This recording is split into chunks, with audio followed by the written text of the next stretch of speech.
back to Life in the Wings podcast. I am joined by not only the most wonderful agent, producer, casting director, all of the above, my best friend, my everything. This is weird, isn't it?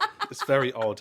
We're not serious at all together. We're not, and this is when I first started this podcast. I always thought that I would never be able to interview you, And here we are. and here we are. What a turn of events! Hello, everyone. Hello. Thank you for having me. So let's just go straight before we introduce you properly. Let's go into the quick fire questions. Okay, I'm ready. Are you ready? Oh, the glasses are off. I'm He's ready. ready. Here we go. You locked in? Yeah. Self-tape or in-room auditions? In room. Theatre or TV and film? TV and film. No. God, you're really locked. Sorry. Taking it seriously. Come on. New talent or established talent? New talent. Everyone says that. Love it. Spotlight profile or show reel first? Show reel. Every Email. time. Oh, okay. Emails or phone calls? Phone calls. But you're a phone call guy. I love a phone call. He loves a voice note also. First preview or press night? Press night. West End or Fringe? Fringe. And then last but not least, just a fun one. Wait, I say just a fun one, tea or coffee. Is that fun? Neither, to be honest with you, but probably coffee. Wait, I don't really drink hot drinks a lot. Sorry, we had a coffee this morning, an iced coffee. It's a novelty. I'm more of like, I love a bit of squash. No, he brings his own squash to my house. I did, to be fair, today. I was like, she's not going to have squash. Because you're not a squash person. I'm not a squash person. So, be prepared, guys. That's what I'm saying. Be prepared when you come. Not this. It's already going wrong. Not this. Be prepared when you come for the podcast. There will not be any squash in the house. Hello. Squash, hello. How are you? I'm alive. How are you? I'm alive too. Good. Thank God for that. The weather's lovely. The sun's out, which The is sun is. Do you remember that nice. song? The sun is out and I'm feeling okay. Tori Carey. No, okay, move on. No. Perfect. So, Hello. let us go back to the beginning of your life. No, joking. Well, You are, in this industry, a man of many talents. too much. I am just... I'm going to explode with my talent that I've got. No. So, you went to Arts Ed, Yes. graduated in... Went to Lane first. You did. Did a foundation year at Lane. You did. Which was amazing. Yes. And then you went to Arts Ed. Arts Ed, 3 years. Graduated what year? 2017. Which feels like... Oh, so you graduated the same year as me? Oh my gosh, of course. I did know that. Because we graduated... Obviously, I didn't go to Arts Ed, but we graduated in the same... Oh. Yeah, I was I 2017. didn't realise that. Wow, But yeah, I okay. didn't know if I did either. Okay, fine. Yeah, I was 2014 to 17 at Arts Ed, Yeah, so that was the same for me at Performers. it feels like 2 weeks ago, but also we old. We old. We old. Okay. Someone said to me the other day, they looked at my CV and they went, how? And I was like, I don't know. Yeah, because I don't know. For everything that you've done, like at the age that you are, I do agree. Your CV is as if like It's a bit disgusting. you're a 45-year-old man. She'd been around the block. Yeah, you've Yeah. been around the block, so let's talk about that. So when did musical theatre come into your life? Musical theatre came into my life probably secondary school when there was a man called Phil Oren, he was head of music, and Angela Dennis, head of drama, and they were just like, oh, you can sing, okay. Oh, you can act, oh, okay. Oh, he loves the And attention. they just, basically. And then they just pushed me down into that, basically. And then I was like, oh, this, I think, is what I enjoy doing. That's so interesting. So it came into your life at school from your school teachers. 100%. Because when I was a Wow. child, as dramatic as I was, I didn't, do much, really. You played rugby as well, didn't I played you? rugby, yeah. Rugby was Wow. my love when I was younger. But yeah, basically, just from that. And then that's when I took it seriously, I think. Really? And then that's when it just snowballed, really. And then Yeah. here we are. And it's weird because I feel like you go on that path and suddenly that's all you know. For a lot of us Yeah. who are creatives and actors, it's like, okay, well, I'm just going to do that. Yeah. Some people have those like moments of like, this is when I knew I wanted to do it. And then Yeah. some people, like myself, just, it's all I've done, it's all I've known. Yeah, It yeah. wasn't like a specific moment. No, exactly. So you graduated in 2017 Yes. as an actor performer. Yeah, musical theatre arts ed. Yeah. Yeah, so you actually did work in the industry. You had a couple jobs. Mm-hmm. Then what happened? You transitioned. What What was the first transition? Because there's been many a I transition. jumped over the table. So basically, I leapfrogged. I loved acting, and I had a great time with it, and I think I was good at it. Yeah. But there was something in me that it wasn't enough. Mm. And I've always been a business savvy person. Yeah, and you are. Yeah. I've always been business minded. And I feel like, if you don't mind me saying, Yeah. you like to be your own boss.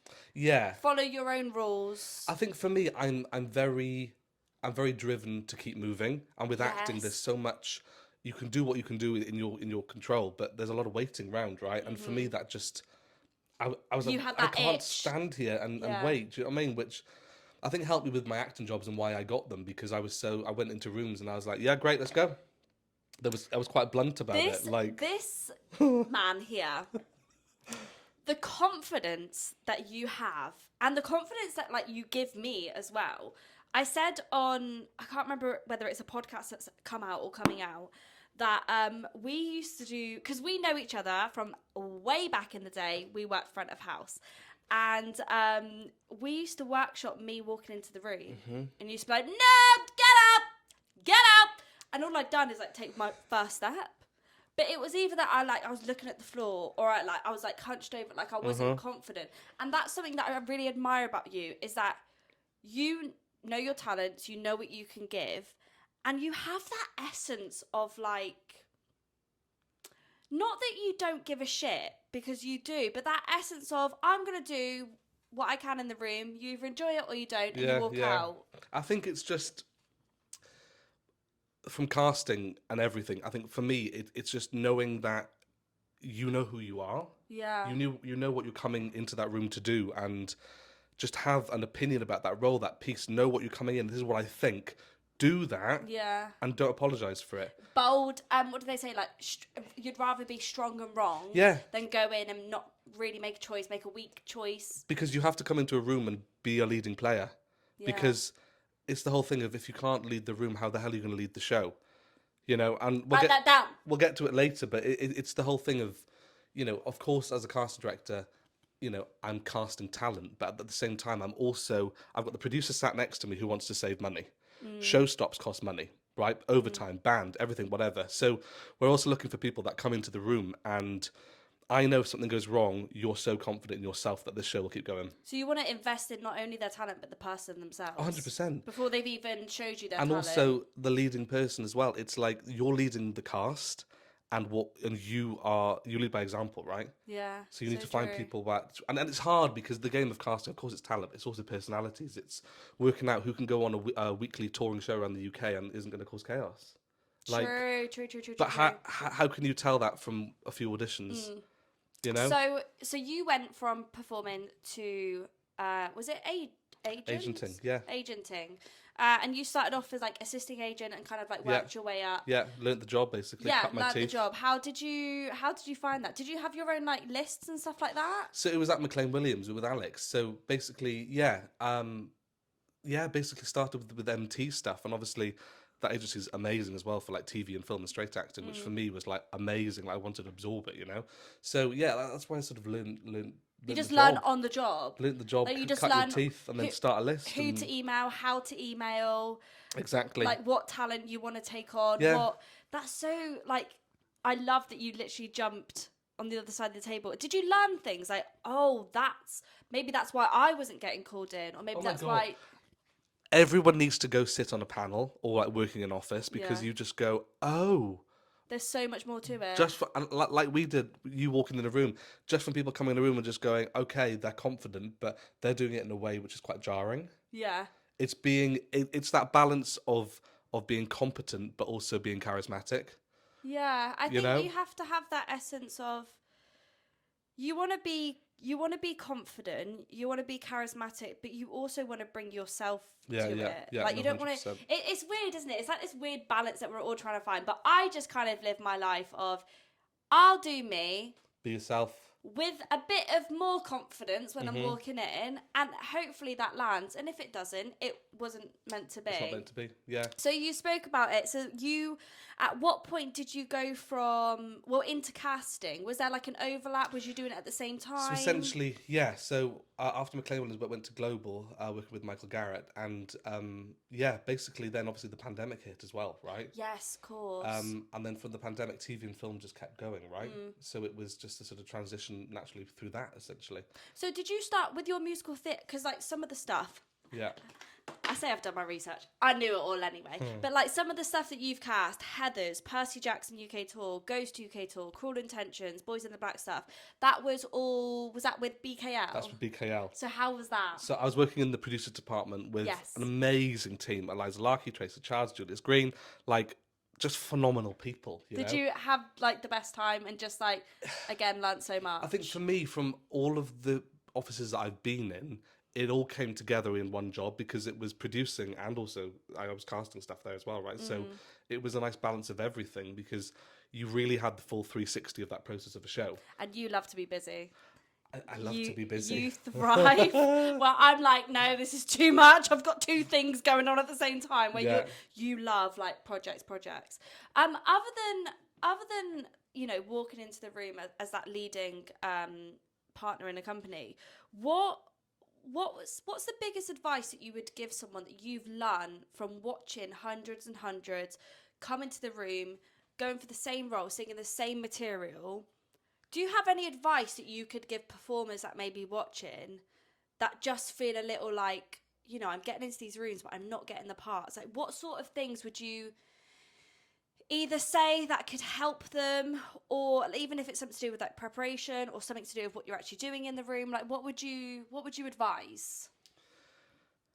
Honestly, the one thing that most people don't do is have an opinion on that piece. Right? And what I mean is everyone will come in and do what they think the casting team want to see. Yeah, I know exactly what you mean. And with most directors that I've ever worked with, like, come in the room and give your version of that. Who is Veronica as Charlotte?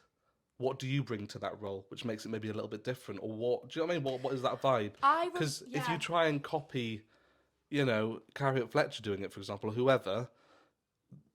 Can you see when people come into the room that there's carbon copies of like what people have seen? And a lot of the time it's vocal choices. Because they have listened to the soundtrack so many times that they will just recreate that, which is fine. Yeah. And of course that worked once, it'll work again, I'm sure, But it's the interesting people that come in the room that I'm like, oh, it's a different version of this, or there's a little bit of a sprinkle of something, right? Interesting. And not just songs, but script as well. Come in and make that choice. Let's say it's for TV and film or whatever. The most simple sort of thing is like an argument, right? And the script's an argument with two people, and everyone will be like, and start shouting.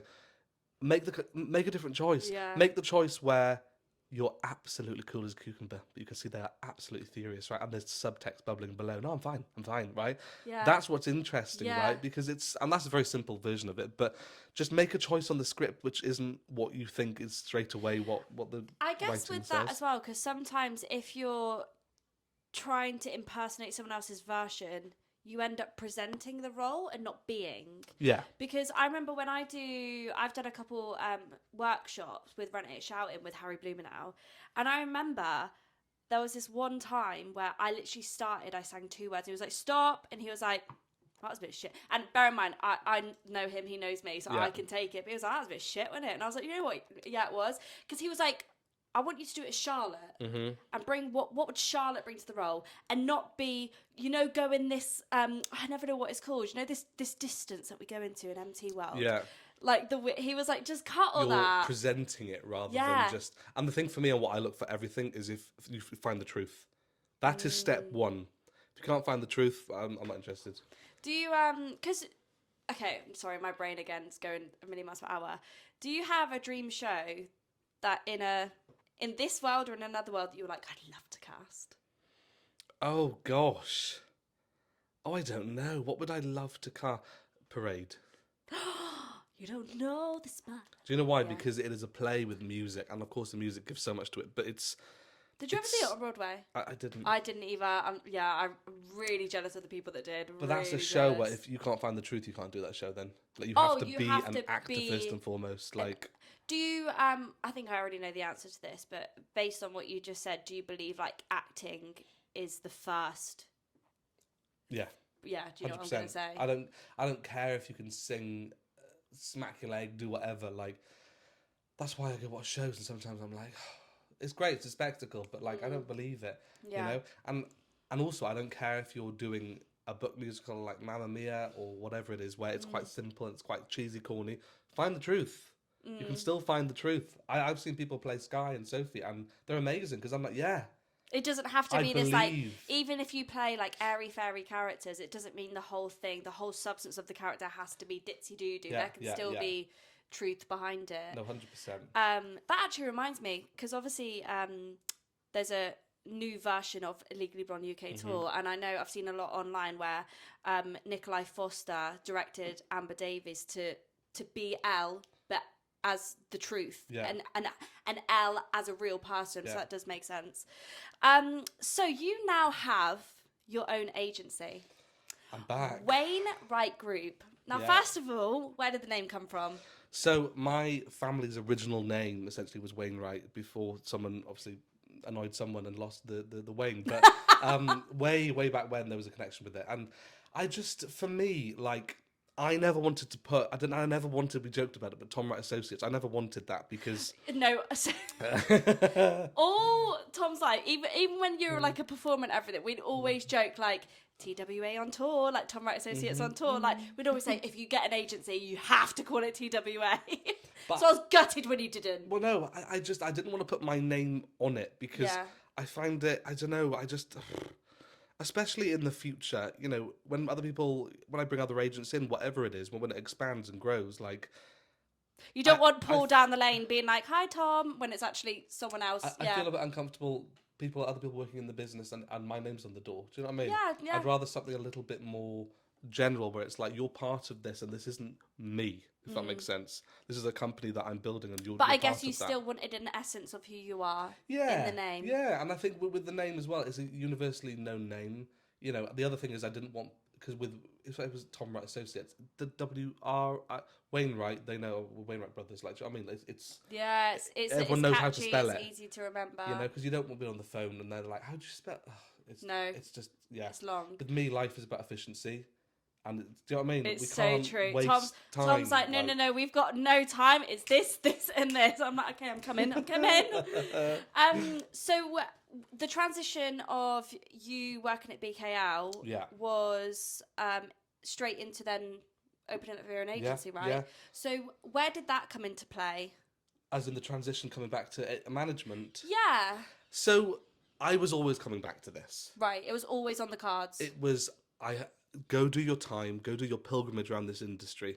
Because, you know, having been an agent before, you know, I learned so much. But for me, learning from fact is so important because there's so much smoke and mirrors in this industry, you know, where everyone's like, oh, I know this person. That's like, no, let's go learn from fact. Let's go do. Then you can represent. Do you know them actors. or have you met them once? But it's true though. Like, you know, people say, oh, we've got a connection. We've been to a press night with them.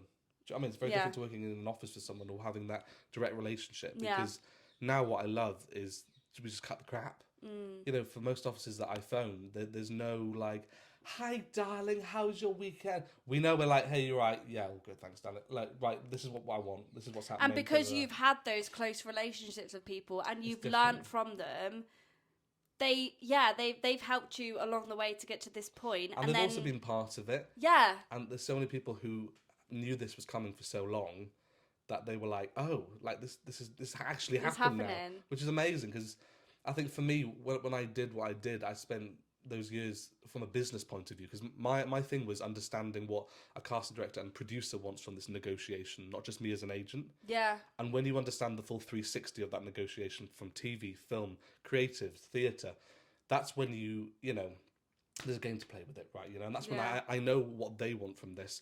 How do I make them feel like they're winning, but we also get what we want, right? And it's so powerful. And unless you work on that other side, you don't know how. It's hard because you only learn from what someone else told you, essentially, you know? And for me, it was, you know, I set out to absorb and create this business knowledge, right? But then what came from it was this community of casting directors, producers, directors, showrunners, creatives who, it's like I've got loads of mums and dads in this industry who they've all been part of this journey, you know, which is lovely coming back to this, because I think, you know, it's hard, because let's be honest, this is a new business, right?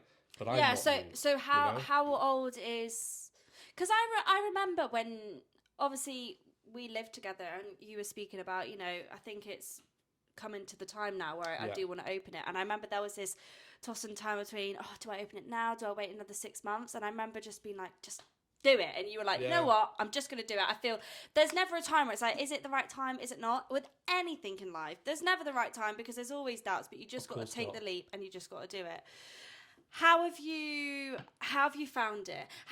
And also, like you said, your business is new, but you're not new to the industry. Also being a new agent, you also bring another element to it. Well, there's so much to it. Yeah. And I think for me as well, it's keeping a really select list. I'm never going to have a list of 400 people and make it this big monster thing, because let's call a spade, it becomes recruitment then rather than management, you know. And then for me, it's about keeping it small and select, and I would rather have 40 leading players who are working across TV, film, theatre than have a few hundred people, but there's still only 40 people working. Do you know what I mean? And would you consider yourself a boutique agency, or do we not like using those words? I hate the word boutique. I had a feeling you were going to. Because I don't know why. The way that I run it is not boutique, if that makes sense. Yeah. Is there like a stigma around the word boutique agency? No, I think for me, like, the way that I sort of run it, and for the clients that I have and what I'm doing, it's not like, oh, cute and boutique. It's quite sort of the way I do it. It's quite corporate, really. Right? Yeah. But with my personal touch, because I speak to everyone every week, right? Yeah. So it's, I suppose, within the agency, it's very personal, right? But then in terms of the relationships with the industry, like, I like to keep it quite business, really, you know, because that's the game we play here. Do you know what I mean? And do you welcome people like emailing you for new rep, like 100%. Recent graduates? What about like not only just recent graduates? What about people that have been out of the industry like 8 years and stuff? Are you quite open to meeting? My thing is, right, when people say, "Oh, you know, my books are closed," if they like you, they're not going to say no. There is that weird thing, isn't it? Like, people's books open or not? And I'm thinking, who decides if they're open or not? Because surely if someone comes and you're like, oh, they're great, they'll take my agency. Yeah. What does it mean to open a book? Well, exactly. What does that actually mean? You know, if someone walks through the door or say emails you and you think, oh, God, they're going to say no. Yeah. Do you know what I mean? You know, so like, email. And the thing for me is the email needs to be short and sweet. Yes, talk to us about that. We're not doing novels, right? Because we're not writing a book. And this is for casting. If you're approaching a casting director or an agent, it's the same, right? Yeah. It's the same format. It's literally, this is me, this is my casting. Please find attached recent self-tape, right? The most important thing is the link to the self-tape. I was just about to ask you about that. Right? Don't go, oh, please find attached my spotlight, my show reel's on there. People haven't got time. People haven't got time to click on the link, to go to this. You just want it there. Because the honest truth is, the way that I've always worked is footage is the most important thing. Headshots and CVs, they go so far, fine, whatever, but footage is the most important thing these days. So if an email comes through, the honest thing is, I go down, I go straight to the link. I don't even read the email yet. Go to the link. Are you right for me or not? If you are, then I'll then go through the email and find out stuff. I interviewed Matthew Roberts, who's an agent at Robertson Day, and he said that he listens and reads email at the same time. And I was like, time efficiency. I was like, wow. Get it moving, right? You know, that's what you have to do. Do you think because there's so many things and there's so many contrasting things that people say, and obviously we have to take everything, you know, with not a pinch of salt, but what is it? Take the things you think are going to benefit you and the other things, because otherwise if you're listening to everyone's advice, it's a lot, right? This is something really small but obviously super important. And I think someone told me along the way, when I just graduated and I was writing out emails, I was sending my footage via like a Google link or something, and someone told me that some people don't open that because then it saves onto their laptop and da. So would you say, is it easier to send like a YouTube link so it's straight there, or are you not bothered how it's sent as long as it's video? WeTransfer, as much as I love it for certain things, is the devil. Don't do that. Okay. You have to have a live link. Purely because we transfer it, I have to download it. Like you said, That's it now it. saves onto my file. Yes. But also, it takes ages. If it's a long show reel, suddenly I'm waiting for 10 minutes for it. So it has to be a live link, whether it's a G Drive, Dropbox, Vimeo, YouTube private link, whatever it is, Does right? Vimeo still exist? Vimeo still exists, I know, yeah. Wow. But essentially, make sure it's a live link because I click on it, straight away it starts playing. I then have the option if I want to download it, but I don't need to. I've watched it, you know? But yeah, I think for me, the email, short and sweet. This is who I am. This is what my casting is to make sure I know that you understand what your casting is.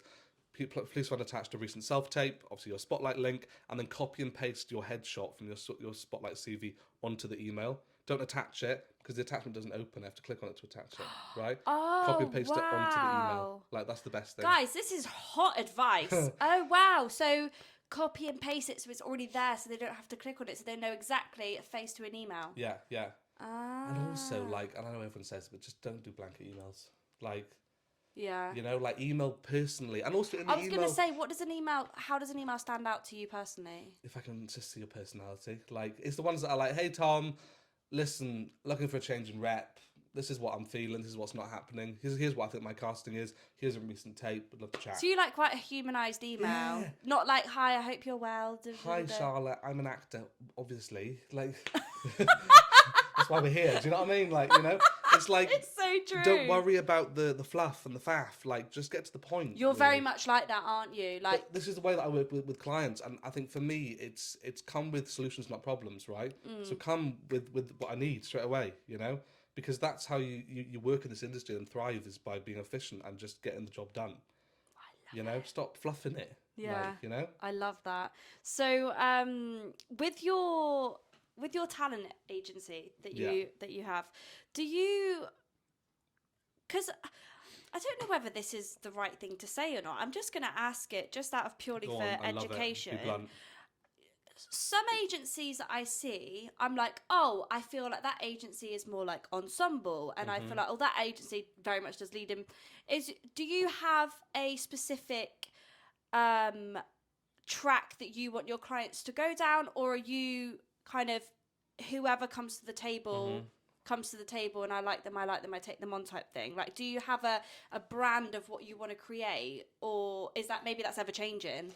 Yeah, I mean, my thing is everyone is an actor first and foremost. I sell everyone as an actor first and foremost because I truly believe working across, you know, stage, screen, you know, whether it's musical theatre, plays, TV, film, having a career where you work across that creates longevity. And essentially it creates an insurance policy for the future that you're still going to be in this industry. Because in my opinion, to be honest with you, and we all see it happening, let's call a spade, like if you've got 20 years of just musical theatre, it's so hard to get over the other side then. Oh yeah, it is. Because you've niched a bit too much, right? So for me, it's important from day one, from day dot, just going, okay, great, you trained in musical theatre, fine. And also for who I take, I find the truth, I find the actor straight away, because they're an actor first and foremost with extra skills. They can sing, they can dance, they can do whatever, right? Because it's a bit more American, I suppose, where over there you can go from, you know, a Broadway play or a musical to a Netflix series quite easily, because you can sing, dance, cool, like you're an actor. I know, but over here it's very like separate, isn't musical it? theatre, like, or your, you know. Isn't that strange? Yeah. So I suppose for me, what I look for are people that can work or have the potential to work across the board, you know. They have that ability. I know what I need to do with them. I know what I need to work on them with. You know, so let's say you've got someone who's just come from Guildhall, for example, right? Yeah. They're an actor who's done a lot of theatre. Yeah. Straight away, I'm going, okay, great, you'll be seen for theatre stuff easily. But from day dot, I need you to send me a self-tape every Monday in my inbox. I can then note it, we can redo it, fine, every week, because then we're going to build up. So you're quite personal with your clients. Yeah, I'm on people's backs, bless them. Like, but then we create this database of self-tapes that some will be useful, some won't be. That's great, but this is the learning process. Suddenly, so you're really hands-on. To then push for jobs for TV and film, right? Same thing for MT. Great, you've trained in MT. We better get on TV and film or acting straight away, because I don't want you having 5 years of just MT, essentially, you know? Right. Because I think some agents are amazing at that, and they're amazing. If people want to have careers as just swings, ensembles, and all that, amazing. But for me, that's just, it's not for me. It doesn't really excite me. That's so great that you are so hands-on with each individual client, because you know, not everyone works the same, and some Yeah. you have to go through an assistant to get to your agent and all that sort of stuff. But like, sounds like the dream. It literally sounds like the dream. But it's a 50-50, right? Right. The client also has to come up with the goods, right? Oh yeah, 100%. And that's why, you know, and I warn people when they come to me, I'm like, are you ready? Are you ready for the ride? No, but are you ready? Because we have work to do. Yeah. If you're not ready, no worries then. That's absolutely fine. But be honest with me, because sometimes, you know, you have clients who come and then you're like, right, I need this, work on this, get it done. And we're like 6 months later and I'm like, where are they? you know, Yeah. like this industry keeps moving and you can't be left behind. It's very... What was it that you... There was... What's the quote that you said to me the other day about...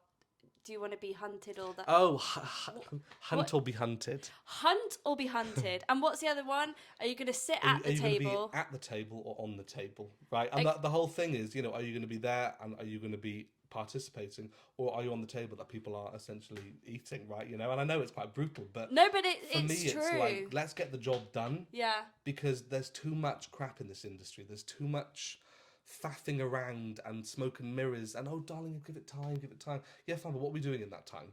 If you're on a year's contract in the West End for a year, what are we achieving in that year? Great, you've got a credit, but I can imagine you're the type of agent where, like, say a client like calls you and they're like, oh, you know, what's happening if I'm not getting seen or whatever. I don't think you'd just be like, oh, the industry's quiet, like, maybe so. You'd be like, right, what do we need to do? The thing for me, right, and of course, like, right now we're going through a quiet spell in theatre, so it's like, well, let's get on TV and film then. Let's move, right? Yeah, you constantly want to move. Because the thing is, like, by just sitting and waiting, you just stagnate and then you get into your head and you get so caught up with that sort of like, oh God, what am I doing? And it's like, well, no, what can you, firstly, what's alongside this industry that you can do that makes you happy to live your life? Thank you. Yeah. Because that's what I found is having other things in my life. Suddenly I was so confident going on auditions because I'm like, this isn't 100% everything that I do. My life doesn't depend on this audition. This is what I've got. I'm working later. Sorry, I'm busy. I've got a great day coming. So yeah, if you need to let me know. Sorry guys, I'm going out for a drink after this. Sorry, I'm chock-a-block, yeah, you know. Chock-a-block! But it's making sure you have that thing alongside this industry that makes you fulfilled and happy and makes you valued. That's the biggest thing, because as actors, and this is what I suppose I struggled with, was like you have such little control of a lot of stuff. Yeah. You know, so control what you can. You know, and 100% control that.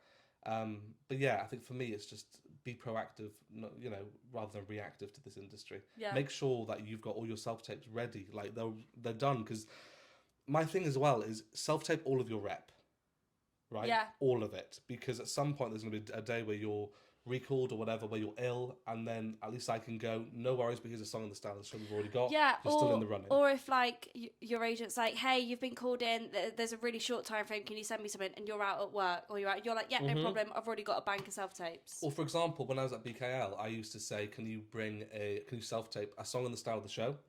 Here is a cut song and script, which is material from the show, essentially. So you have three things.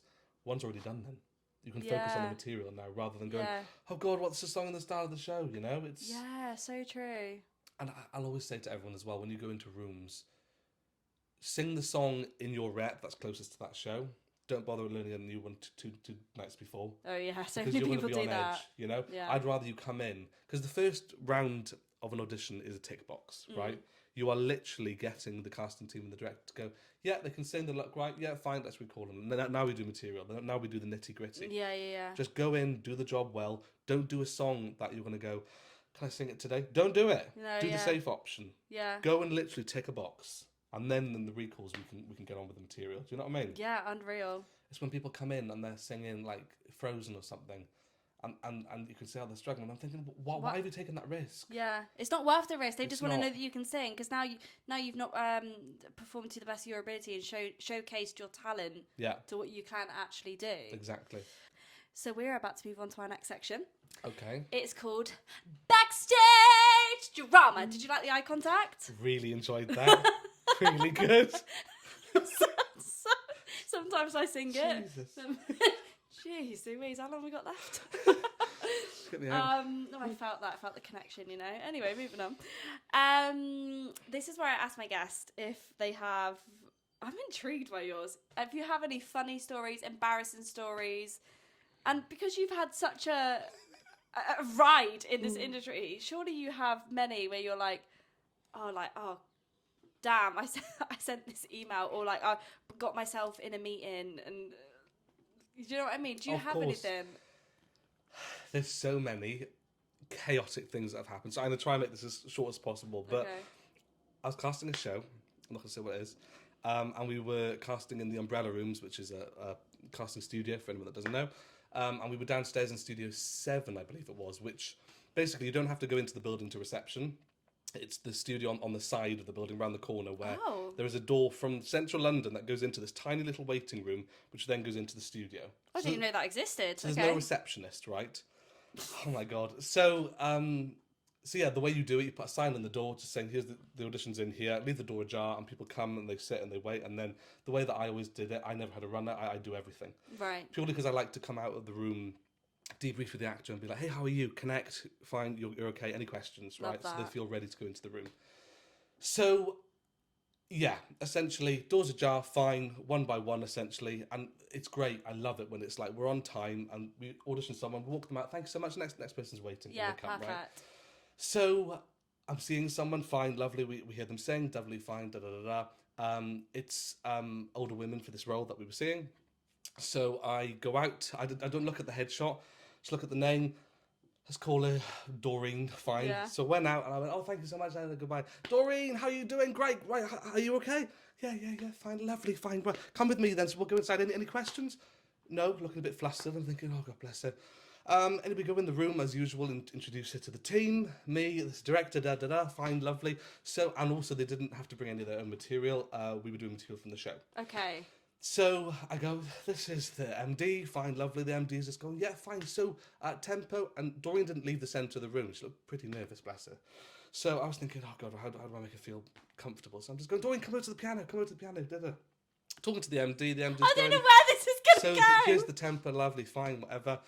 And then the MD goes, great, starts playing. Doreen doesn't come in. I'm thinking, great, are you? And I went up to her, I was like, you right, Doreen, you all okay? Yeah, and she was like, I was like, oh, okay, is there an issue with the music? And she went, why am I here? And I thought, what?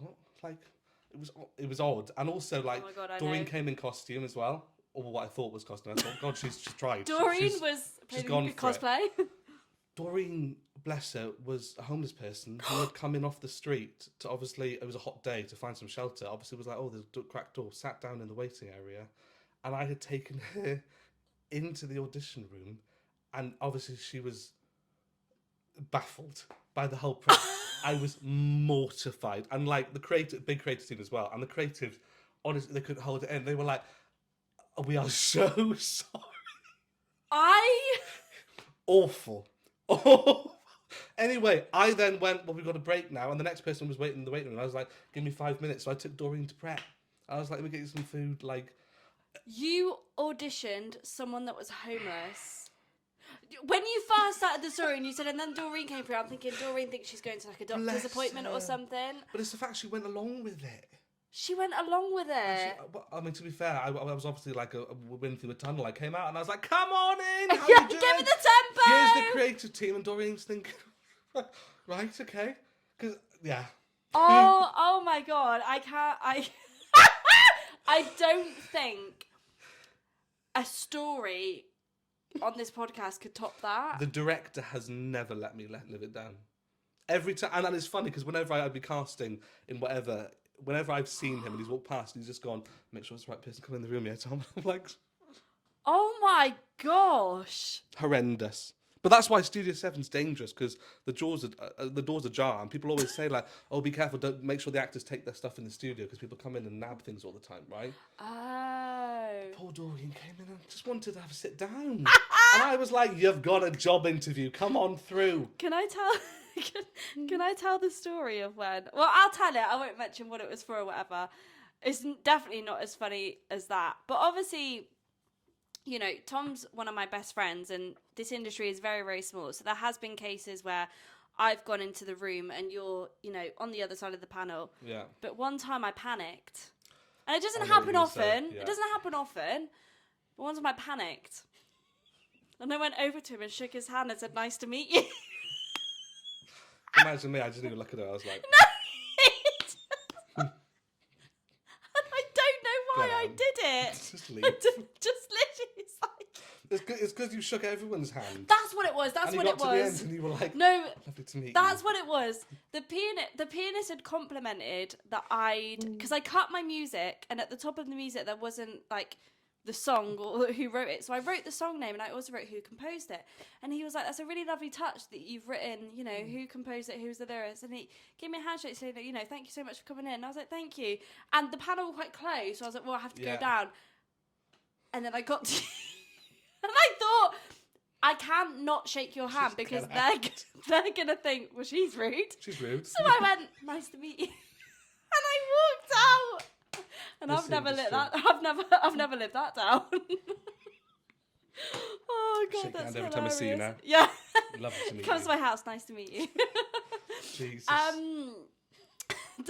Going to the opposite side of the spectrum of what we're talking about. I always like to keep it real on this podcast and talk about the not so glamorous side of the industry. What is something that I kind of like to keep this question open? What's something that you would change in the industry? What is something that you've struggled with? What is something that basically that the listeners can relate to, or a misconception maybe of what people think? I know that's a bit of an open question. Yeah. I suppose personally for me, it's like, know who you are and don't be afraid of that. Do you know what I mean? Because I think with my career, I've been so driven, right? Sometimes to the detriment, right? Because I'm moving too quickly, right? And I'm just like go time. And sometimes like you have to take time for yourself, right? You know? But don't be afraid to go, who am I? That's enough. You know, because I think from being creatives, but also like, you know, actors, directors, cast directors, whatever, everyone's a bit insecure. Everyone's scared of people's judgment of what they're doing. And I think for me, like after what I've done, I think what's quite liberating is I don't give a crap what anyone thinks about me now, because I'm like, That's the dream. I'm just here to do a good job. And you're passionate about it. Yeah, exactly. I'm just here to do a good job and just make sure that everyone's thriving and doing well on the list, right? You know, and in the business as well. Like it's just making sure that everyone's happy and everyone feels seen and fulfilled. You know? Because I think you can get onto this thing where you're on this roller coaster and suddenly you're like, I need more, I need more, I need more. And it's like, well, hang on. Take a minute just to look back and go, actually, you've achieved so much.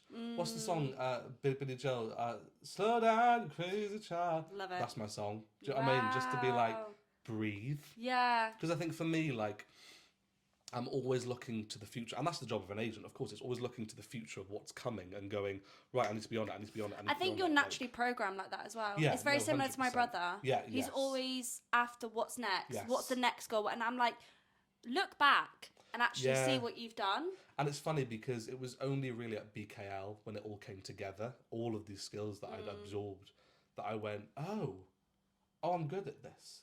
And also I think it depends on who's around you as well, because I loved, like, the producer's office there was so amazing. Like, everyone was just so supportive and everyone was there for each other. Yeah. And I think it was... You had a good time. Yeah, and it was so uplifting. And yeah, and even starting the business now, it's just a matter of me going, I've learned how not to do this from every corner of the industry. And it's coming back to it now and going, right, let's do this the right way.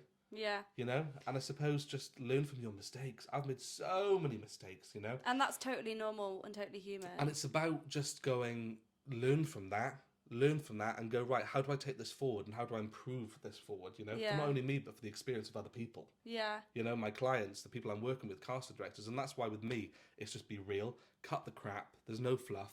It's just honesty and transparency now. Yeah. And that's the way that I work, because I think that's how you do good business these days. Oh, absolutely. You know?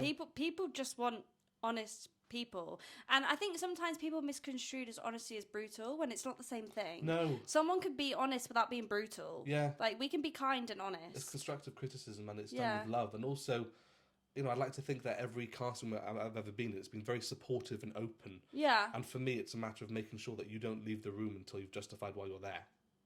Oh, I love that. You know? And sometimes I think I've annoyed some directors because I've just gone, well, should we do it again, actually?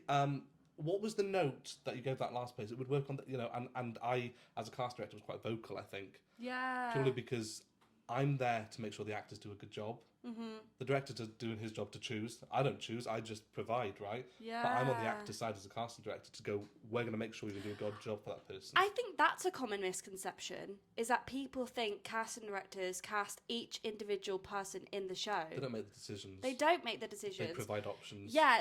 So is it, in layman's terms, a casting director says, here's the talent that I'm going to provide, all these people I've brought into the room, you can now choose amongst them. That's what it is, right? And of course, from the experience of the years that you've had, you can advise. Yes, of course. Oh, this person's right for that. This person's got this skill set, you know, da-da-da-da. Or, sorry, I interrupted you there, or if someone came in and you're like, that's not their usual day, they might be sick today because... 100%. Yeah, right? yeah. But essentially, you are, you know, it's glossy recruitment. You're literally going, here are the options that I think are right for this from the vision that you've told me. Have a look, what do you think, you know? And it's that collaboration with the creative team.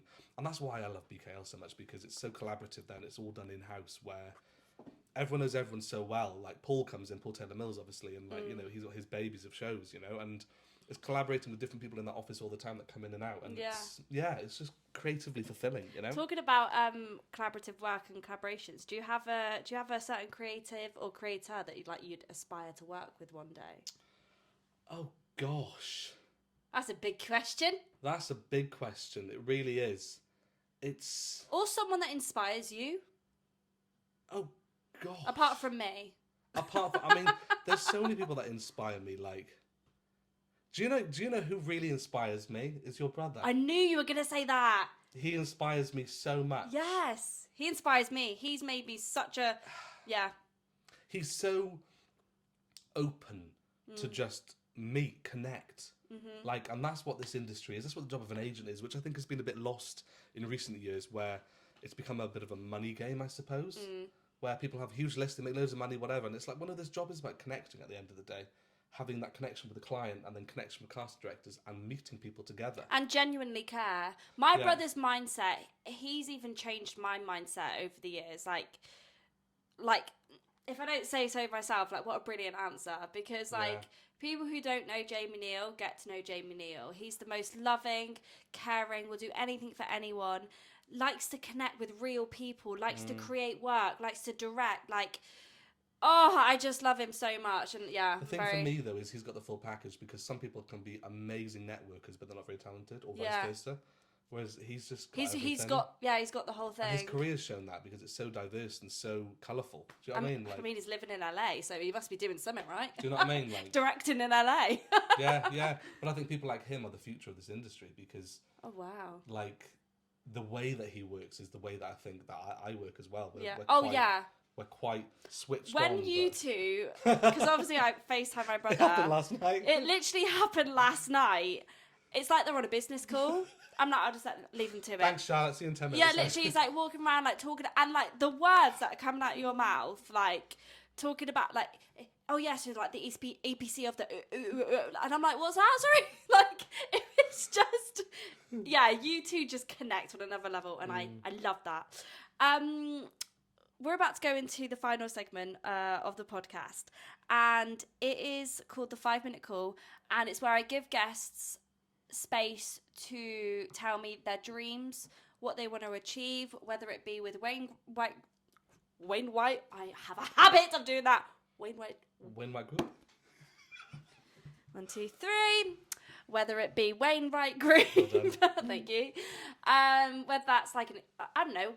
What are your dreams? It doesn't even have to be industry related. My dreams are, firstly with the business, is essentially my whole thing is about having high quality, low quantity, because it has to be select and it has to be elite, right? I'm not doing, essentially, I think I've done too much for this to be just about money. For me, it's about building a legacy, right? It's about making sure that whenever a casting director, producer, showrunner, whoever it is, sees on a casting sheet, one of Tom's is in, they're excited about it, because they're going to bring something to the table. Here we go. Yeah. This one's going to be good, get ready. Do you know what I mean? It's knowing what I bring and what my product is, I suppose, you know? Like, the people that I look for have a very similar thing. They can find truth as an actor. They bring something to the table. And as a person, they can come into a room and lead it. Yeah. That's my biggest thing. Yeah. Because if you can't lead it, you know, like you have to have that confidence. That's what I had as an actor. Yeah. And that's what I try and instill, because from watching so many casting processes, they're the people that get the job. Sometimes it's not the best people, it's the ones that can lead that show. May I also say what I think another one of your dreams is? Go on. To own a yacht in the south of France. Oh God, one day, wouldn't that be lovely? Do you know what? It's just having somewhere which is like a better climate than the UK. Yes. As much as the weather's lovely at the moment, like, it's just, it's Go having... to the south of France with a bacante. 100%. Like, do you know what I mean? But I think the biggest thing for me is to feel fulfilled. Yeah, I agree. Because like I said before, I've run away with myself so much in this industry. Like, and for me, it's just making sure that I can sit there and go, I've achieved what I wanted to, like, and I'm enjoying it. And I can now settle and just enjoy this without having to run. Yeah. I can essentially walk a bit now. Do you know what I mean? Wow, yeah. I think it's always chasing for that peace, I suppose, of mind. Yeah, you know? 100%. Which is hard to find in this industry. You're telling me. But we'll get there. Yeah, we will. So we have a listener question for you. Okay. And your listener question is, I'm currently represented at the moment, but it looks as if I'm not getting seen in the industry as much as I would like to. How would you go about this, and what is the advice that you would give? Currently repped, not getting seen. I would probably say two things. So I would say you need to have a meeting with your agent. And you need to have a very frank conversation, I think, and a very honest conversation where you sit down and go, so what's happening here? And I wouldn't just accept, oh, it's quiet. Yeah. It's quiet. It's like, well, no, if it's been long enough now we've not been seen, there's obviously something that isn't joining up here. So what is my product? Like, what is my brand, essentially? You know, what is my casting? And before you go to that meeting, make sure you come with those solutions already.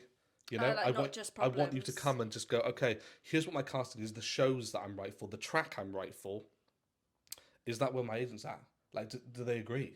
Firstly, you know, what is my skill set? What am I not doing well right now? What do I need to work on, essentially? And ask your agent for that honest, transparent feedback, you know, because I think, especially with me and like my list, everyone's talented enough because they're already with me.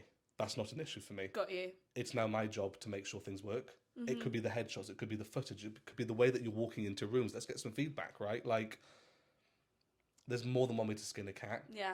And it may just mean, oh, well, you know, right now you don't fit the mold for these things right now. So can we change your image? Can we, I don't know, whether it's a haircut, whatnot. Is it your rep?